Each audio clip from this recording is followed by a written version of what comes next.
Good morning, guys, and welcome to day 9. It is a Sunday, and it's also my last day in Halifax, unfortunately, which is so sad because this trip has gone by so fast. My friends have left already earlier to head to the airport because they had early morning flights, and mine isn't until late afternoon into the evening.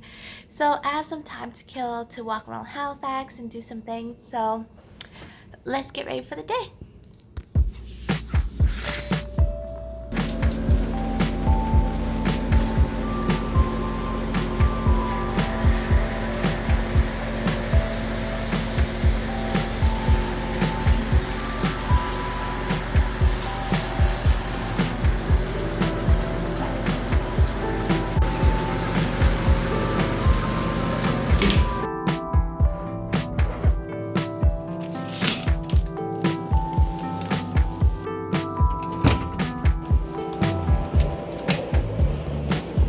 So I've been waiting here at the bus stop for about like 20 minutes now. The bus said they were supposed to come, but the bus never did. So guess I'm taking Uber, which now I feel it sucks because I've been waiting here all this long. I should have just taken Uber to begin with, and I would have been at downtown Halifax by now.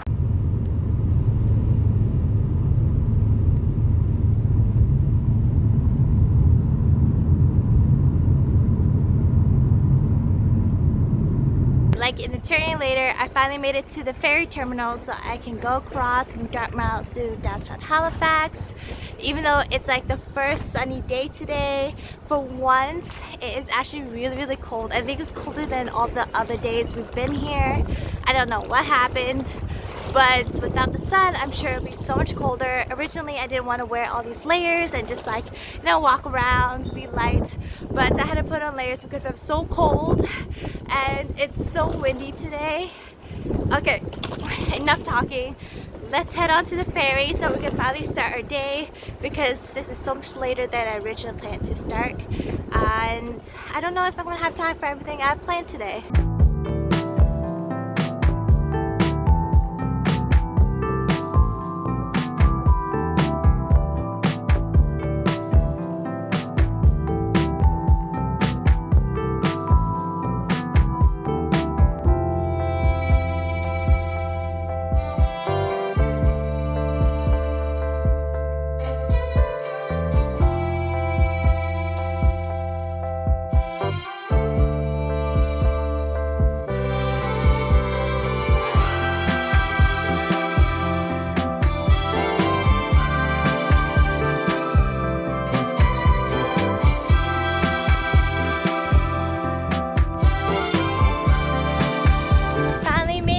Downtown Halifax. I just got off the ferry and now I gotta figure out where to dump my luggage for a couple hours while I walk around because I really don't want to lug it everywhere, and plus it kind of makes me look like a tourist.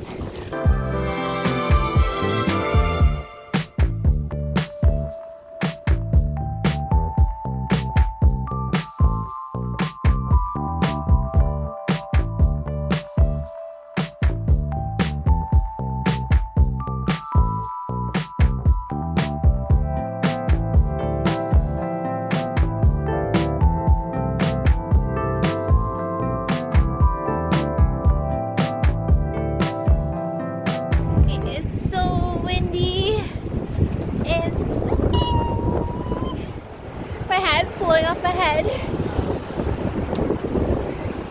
Success! I've managed to get rid of my luggage. I feel free as a bird now to walk around the city. I dumped them at the Marriott Hotel.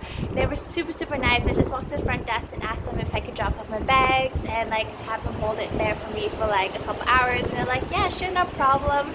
So if you guys are ever traveling in the future and if you have your bags with you and don't want to carry it around, if you have to get in like a little earlier, especially earlier to your hotel check-in time, usually just drop by the hotel. They're usually really nice and will let you like just keep your bags there until your check-in time, or any of the big hotels usually will let you.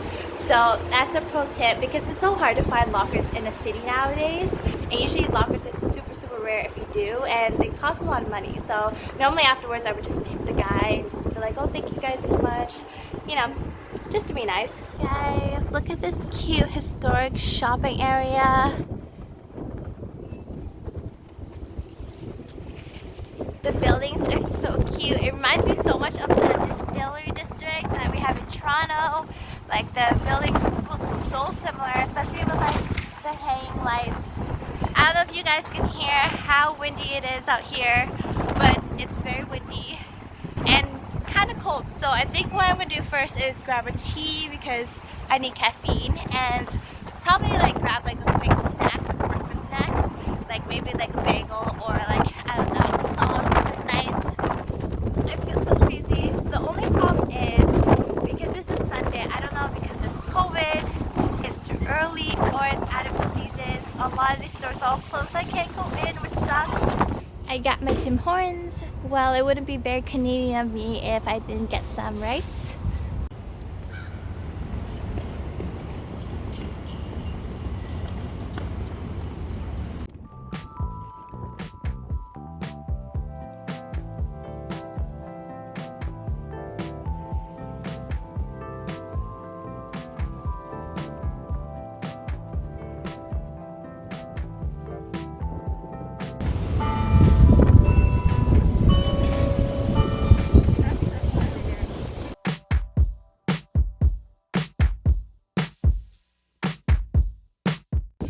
That is the Citadel up there, and then you can walk all the way up the steps to the fortress up there.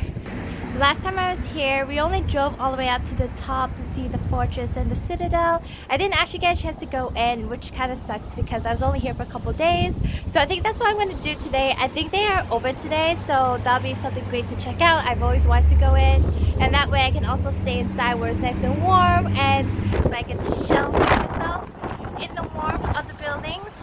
But yeah.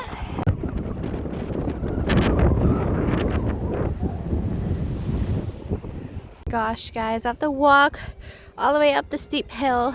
It's giving me PTSD of all the hikes we did this past week, and I'm still a bit sore from it. Not too bad now, but I think I'm gonna be walking on flat ground for the next little while. I made it to the top. It wasn't that bad. I'm just complaining, but it is quite beautiful here. The views are pretty nice. I can sort of see the harbor, but the buildings are in the way.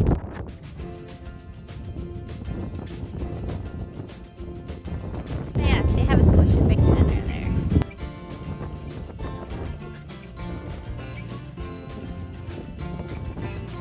And that's how you get in.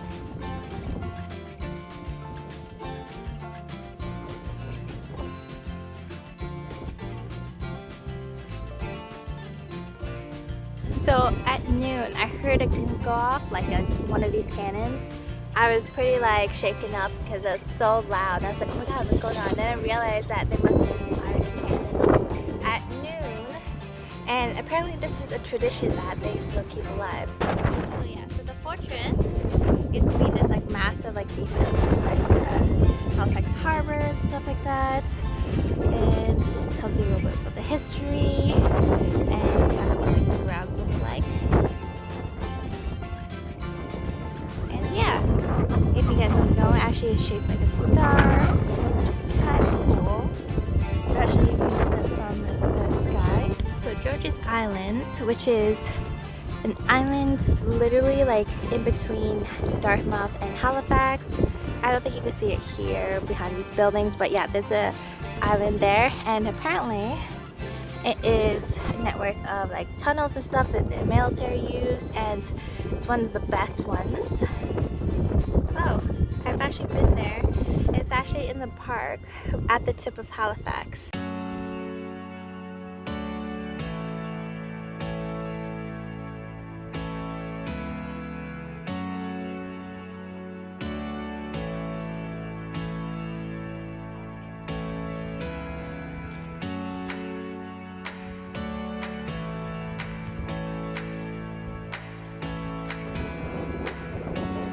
Inside now. I don't know if it's getting clear or it's just me, but this is so cool. Look at these buildings, and there's so many cannons everywhere. Oh, my head just flew off. But yeah, there's so many cannons over there in the background. There's a bunch more over there. So let's check everything out quickly and then move on to our next destination.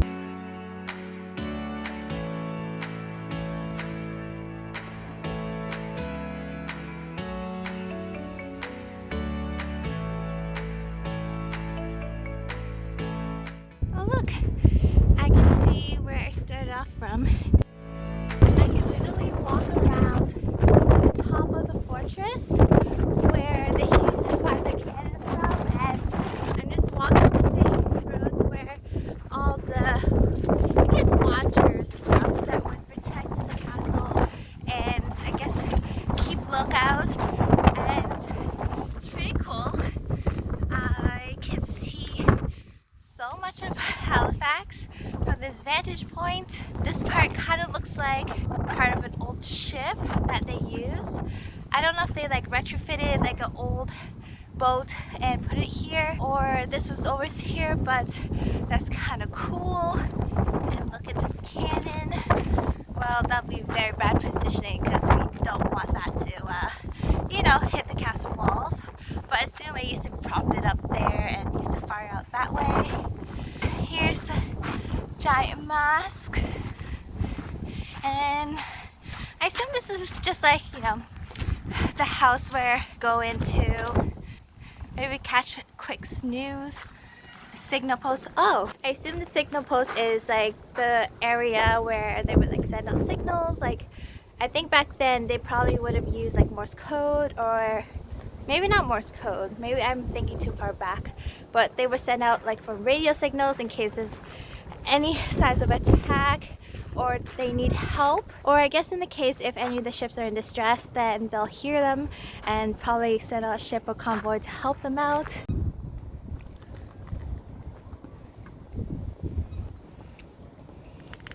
I wonder what's all in those little bunkers. I assume it's probably where they stored the ammunition stuff. I still need to check out that building. That building looks cool. So they did give me a map when I came in that tells me all about the Citadel and all these locations and explains what all of them are. It is so windy out here, so that's kind of cool. They have a bunch of exhibits and attractions that they put on. I'm not even gonna try to show you guys the map. Maybe I'll show you guys it later. It's just way too windy, and yeah, but it's really cool because I'm just walking around. A lot of the staff are in costume and it's really cool. Like the officers are in the full uniform, and then there's also like a lot of the maidens and stuff dressed up in like the hats and like the bonnet skirts. It would be probably really nice during peak season. I'm sure they probably put in a bunch of shows and much more staff walking around reenacting everything, but it's also kind of nice because there's no one around and lots of space for me to just walk around without like tourists everywhere.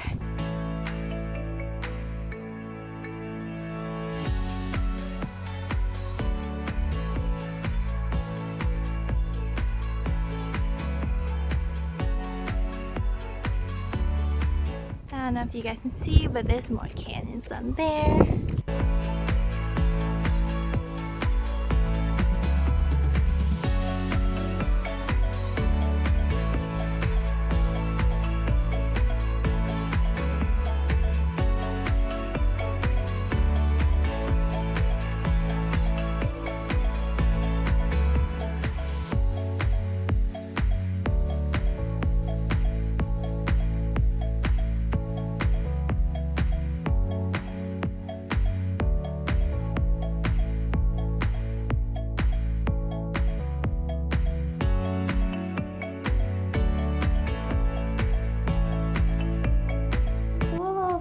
This is where they would keep all the gunpowder and everything. I have all the barrels here. It's very dark. So there's like one little window up there.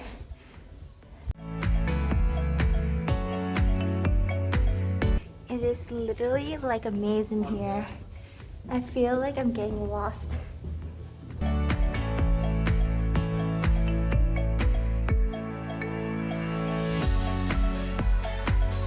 I keep hitting dead ends, and well, I mean, I guess it's supposed to confuse people if they ever invaded. I feel like I just did a full circle. Does anybody have any questions?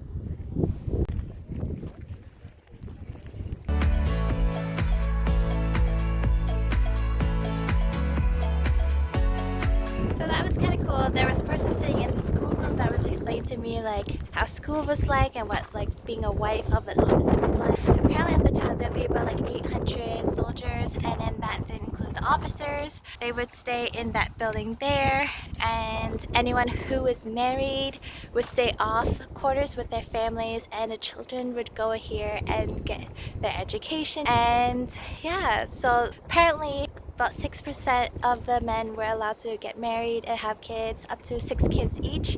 So you can imagine how many people who are here on the fortress and how many kids would be running around, and then the wives and children would come here during the day, and they meant to fit everyone in here because it's pretty small.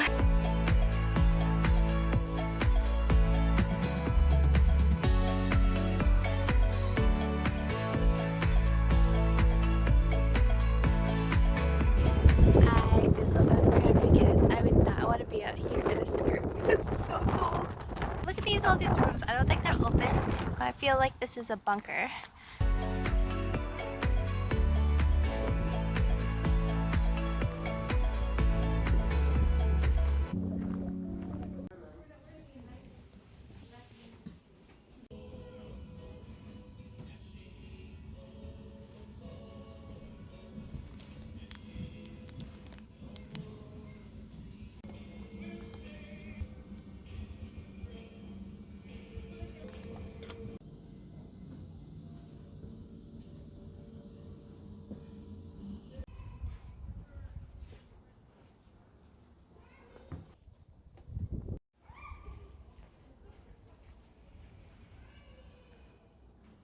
In this building here, this used to be where like all the soldiers and officers used to live.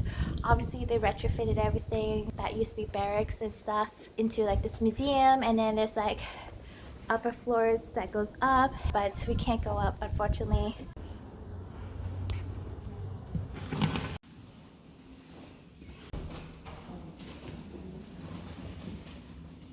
So I just finished up with the War Museum, and it is so cool, guys. Unfortunately, because I'm running out of time, I couldn't read through it all, but I'm so interested in just like reading this kind of stuff, the history, geography, science. Man, I love going to museums and learning about the cultures and histories of a place. I have to come back another time and read it all because I have a few other places that I want to hit up before I leave today.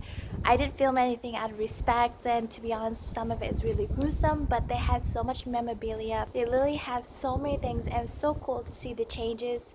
And like there were 5 rooms in total, so the first 2 rooms were from the First and Second World War, where Canada aided in the efforts of the war, and then the second 2 are the efforts with the UN, and then I think the last one is, and the 5th room is just like Canadians in battle over history and just remembering Canadians and all the efforts they led throughout the years. But yeah, if you guys are really interested in history and the army and wars and stuff like that, this is a great museum to check out because it shows so much like cool things, like just even seeing the badges and the medals and stuff that they won, and just the history of some of the important people that led the efforts.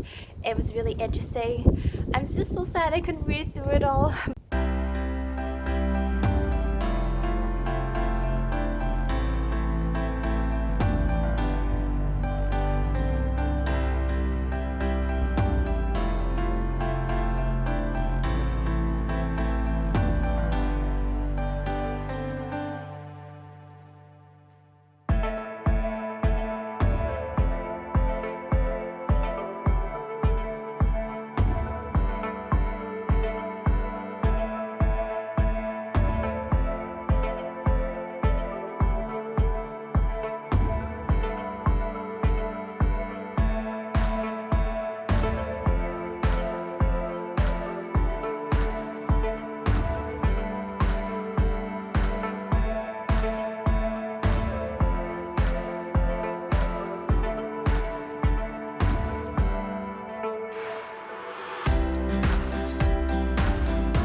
That would have been so hard to invade.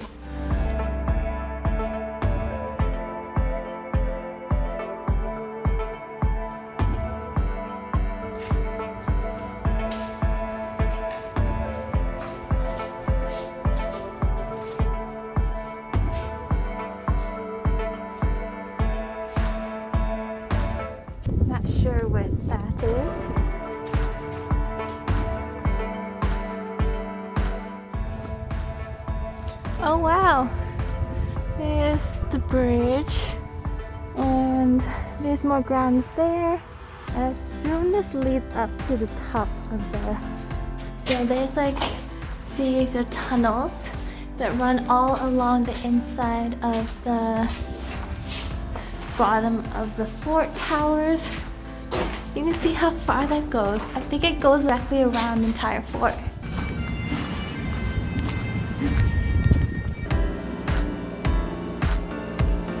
So apparently they had to redo the fort in the Citadel a bunch of times. So these were the wars that they were all involved in. This was the second design. The one that we see today is the fourth one, the fourth version, and apparently it's the most expensive. So this is what the design looks like. Here is a model of what it looks like, so that way you can see the full big picture. That is one cool design.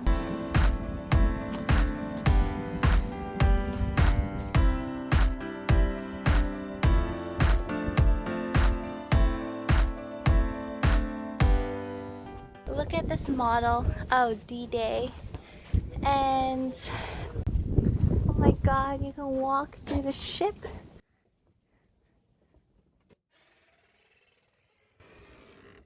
That's pretty cool. Oh look, there's warning signs for minefield.